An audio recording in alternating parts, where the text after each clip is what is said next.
Matt's with me now. He's our resident Gadget man.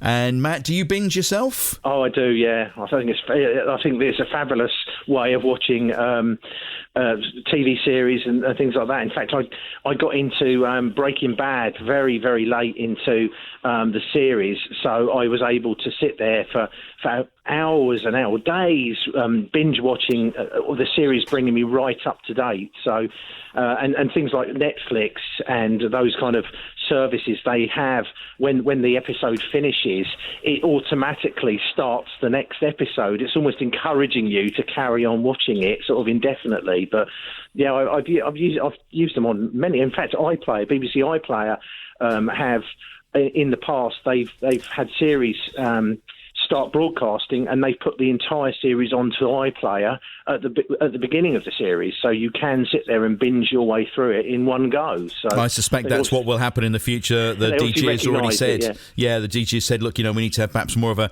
Netflix type model. They did that actually with Keeping Faith, which has just been on BBC One. That was exclusively on iPlayer earlier in the year, and was such a success on iPlayer, and people binged that they put it onto BBC One and then took it off so you couldn't binge it.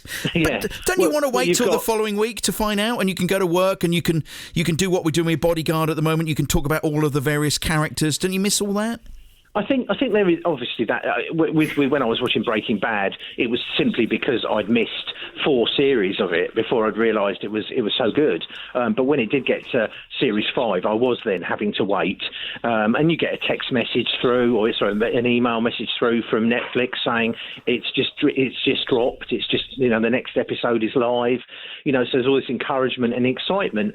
And the thing with these services as well, because they're subscription services, and there are so many subscribers, they have enormous budgets. They have movie-sized budgets to make these series. So the actual quality of the programming is incredibly good.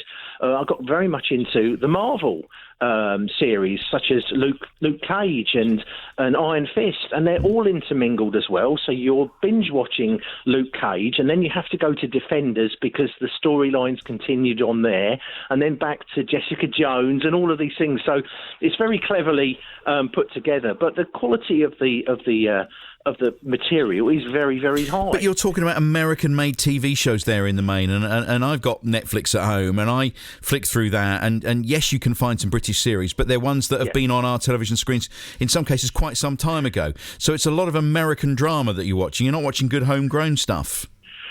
Yes, well, that's the issue, is that the majority of subscriptions are coming from the USA, so the programming is going to be heavily leaning towards American-made series. But there are British actors in there. There's some really, what they're doing is encouraging big film stars who are now part of these series. So there's, like I said, the budget's there for them to be able to have these actors, and there's British actors, big British actors in these programs. I think it's a great way of doing it. I mean, the TVs now are network ready, so you can just turn your TV now, connect it to your wireless network or whatever, and you can pull in this TV. So I think we're now realising there is a whole new way of consuming TV programming, and it's no longer broadcast. It's now on demand. Everything's on demand, and that seems to appeal to our lives now, that we want everything now. It has to be now. We can't wait. It has to be now. So there you go. Matt, thank you very much indeed. Big fan, clearly, of the Binge Watch. More on this to come. Wayne Bavin's in for James at 10 o'clock today.